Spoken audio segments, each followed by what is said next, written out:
Today is one of my favorite topics because it's about sedimentary structures, and there's such a world outside to explore and see things in that unless you've been trained to, unless you haven't developed an eye for, you can walk by and completely miss them. So today I'm going to share some of my experiences with you in some of my trips and hikes where I've seen things, taken pictures of things based on my knowledge of earth science, and have really appreciated the experience more because I knew what was going on. So we're hoping that when you have your adventures, when you go out and explore, you might see some of these in your life and have a little bit more of an understanding of what's going on. So here is going to be my photograph from the Grand Canyon when I went there many years ago now.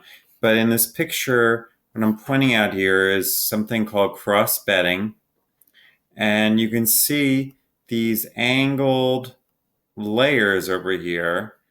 And you've learned about cross bedding before. Cross bedding was something you were taught when we did wind erosion, and we talked about how, for instance, sand dunes can become cross bedded and then be preserved in rock. Well, here is a nice demonstration by Michael Calzi, a student at SUNY Geneseo, and it's a nice model he did of how cross beds can form. So I'm going to share that with you so this makes a little more sense. And what he used is water here. Cross bedding can form underwater, like in a stream, by moving water currents, or can form when wind blows sand, like in a desert or on the beach. But you can see that the sand is being blown by the water up to here. It's forming a steep slope, and gravity is bringing it down. And you get these cascading slopes forming here. So you can see those slopes over here and over here and over here too. These are where the edge of the sand dune used to be. And you can see how a sand dune can keep moving and growing over time, and how, like we learned before, the gentle side of the sand dune is where the wind is coming from, and the steep side is where it's going to. But remember these angled slopes over here, because what we're seeing is the same thing here, but this time preserved in stone. You've already learned that sediments like sand can undergo compaction and cementation and form rock. So this is sandstone that has been preserved, and what's been preserved here is the ancient sand dune that's in it. And you can see that slope over here in related to that movie I was just showing you a moment ago over here. So the two are connected. And what we can see over here in this next picture from the Grand Canyon is that there's a lot of them. So this is one ancient sand dune. It buried this one buried this one, and so on. So over the ages and ages of time, sediments have built up, been compacted and cemented to form rock. But like a time capsule, they've preserved what it used to be like in the past. And why is this called cross bedding? Is that the angles often are different compared to one another. This angle over here is a little bit different than this one over here, and so on. And that's because it depends on the wind direction and how fast the wind is going and all sorts of things. These slopes can be slightly angled to one another. So when a scientist or a geologist sees cross bedding, like I just showed you, this is what they imagine in their mind. And this is the Great Sand Dunes. It's actually a national park, and it's in Colorado between two mountain ranges. All this sand from weathering and erosion built up, weathering and erosion from the mountains, and the wind is blowing it into these wonderful sand dunes here. And what we can see over here is the people for scale. And these sand dunes over time are going to be preserved as rock, and for future inhabitants of Earth can see the cross bedding in it. Our next one is going to be something called ripple marks. And you can see these wavy lines in rock, and something happened here in the past and was preserved in this rock. And when a scientist sees ripple marks, they can imagine that there was some kind of flowing water that happened in the ancient past.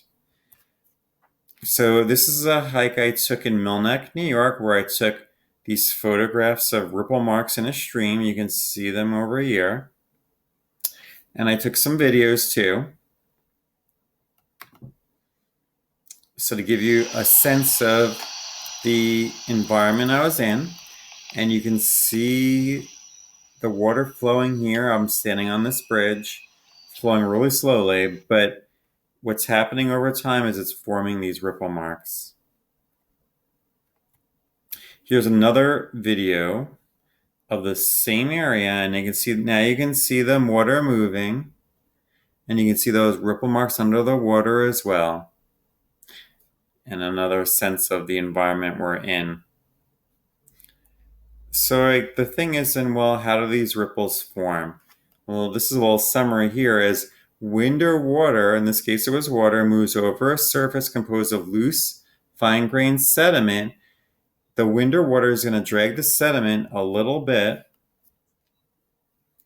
before it begins to pile up on each other, and they're going to form rows that are perpendicular to the direction of current flow. So here is your ripple, and that's perpendicular to the way the water's flowing, which is in this direction over here. So here's another demonstration of a geologic process. This is from students at MIT, and you can see they created a wave tank. They have a paddle generating waves, and it's creating ripples. You can see what's happening here. The waves or the current is causing the sand to build up into this ridge. It becomes so steep that gravity pulls it down in a landslide. Sand eventually moves over and forms another ridge, builds up, landslides down, and so on. So you're seeing actually a nice model of how these ripple marks would form in a stream. And what they're going to do is they're going to speed this whole process up using time-lapse photography. And what they did is they started with a flat sand bed, and what they did is they let it develop over time. And every 15 seconds of this video actually is 3 hours. So this has been sped up quite a lot. So again, when a geologist, someone who studies rocks, sees something like this on their trip, they're really imagining an ancient past like this. So here's another place I visited in my travels. This is Lake Michigan. So ripple marks can form in a stream and also can form on a shore. Here's a video I took on the shore of Lake Michigan. You can see the water coming in, the waves coming in, and you can see underneath that water those ripple patterns forming. And here's our environment we're in this example.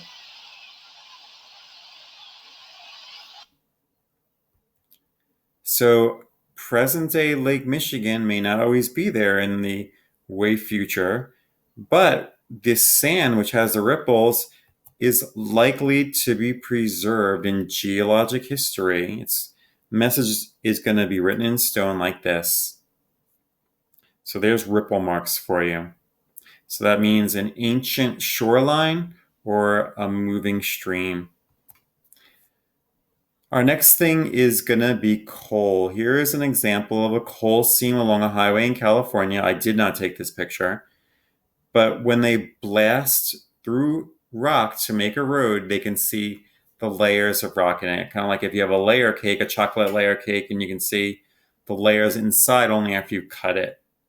So now what ancient environment is preserved when we see coal is going to be an ancient tropical or coastal swamp. So now how do coal seams form? Here's a quick video to start. Coal. Coal is a black or dark brown combustible rock made primarily of carbon. It was formed millions of years ago when ferns, plants, and trees died and fell into swamps. The swamp conditions prevented the organisms from decaying completely, and after millions of years of intense heat and pressure, coal was formed. Coal is classified into 4 main types or ranks based on carbon and heat content: lignite, subbituminous, bituminous, anthracite. The general rule is that the higher the grade of coal, the cleaner it burns and the more versatile its uses. So what we can see over here is a time lapse graphic of how coal forms. So you can see as we go down, time is increasing, pressure is increasing, heat is increasing. So we're starting with this swamp full of lots of vegetation. These leaves fall into the water. And what happens is that conditions become low in oxygen. There's so much mud and stagnation in that the bacteria can't break all that leaf matter down, and it builds up and only partially decays, and it forms something called peat, P-E-A-T. And peat has energy in it, but not as much as coal does. But peat is an early precursor to coal. What's going to happen now over time is this peat is going to get buried by other sediment washing into that swamp, and it's going to put pressure on it and heat it up too. And more layers are going to form on top of that and squeeze all that peat and all that material into coal. And the water is going to be squeezed out, air is going to be squeezed out, and it's going to heat up and carbonize that plant matter to form the coal that we use for industrial purposes today. And what can happen is a stream might cut a valley through there, and it might then be exposed, or people may dig down to get it. So that's the next part of this video over here. Coal is extracted from the earth through underground mining or surface mining. The choice of mining method is largely determined by the geology of the coal deposit and its distance from the surface. Underground. So, as you probably already know, in the United States Industrial Revolution, coal was the big fuel for all of that growth. There are different grades of coal. We're going to be, for sedimentary rocks, talking about bituminous coal. But if that undergoes more and more pressure and heat, it's going to form a metamorphic rock in our next unit called anthracite coal. So a coastal tropical forest today could possibly be a coal seam for future Earth inhabitants millions of years later. Our next message in stone is actually looks a lot to me like a turtle shell or an alligator hide, but it looks very reptilian. So we have these polygon-shaped patterns that are preserved in rock. So how do they get there? Here's another example of something which is called mudcracks. So here's the ancient environment. I took this picture in the Painted Desert in Arizona, and it is a desert. It's very dry there, but occasionally they get heavy rain. And you can see I took this picture right after a heavy rainstorm, and there are all these streams forming in an area that usually is desert. So in an area that is very dry, but sometimes has some episodes of rain, we're going to get mud cracks. So the sediments, like mud and clay, are going to get waterlogged when they absorb that water and expand. But after then weeks and weeks of drought, of no rain and hot temperatures, that water is going to evaporate out and it's going to shrink and crack. So here's an example in Arizona of mud cracks in mud or in dirt. I have my pocket knife here just for scale. You can see I zoomed in over here, and that was a wide angle. This is not rock yet. What would have to happen is this would have to be buried by other sediments, and over years and years of time, it would have to be compacted and cemented, as we've learned. So here is another example of mud cracks. You can find mud cracks probably in your backyard or in your travels in the area you live in. Here's mud cracks forming in a suburban neighborhood right over here where there was some mud. And you can see that over here.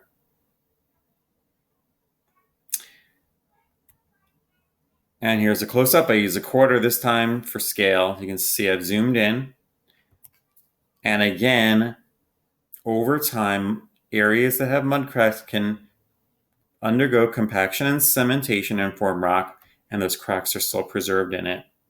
So again, that means a dry area where it sometimes did have rain and moisture. Rock salt. So this is actually rock salt deposits in California. You've learned that there are different types of sedimentary rocks. One class is called crystalline. And crystalline sedimentary rocks are made of only one mineral. In this case, this is halite. But how did this form here in California? Well, this is a wide angle. And again, these pictures I did not take. This is a wide angle of what you just saw. We are zoomed in over here. So what we have is called an evaporite ring, because you should know by now that crystalline sedimentary rocks form from evaporation.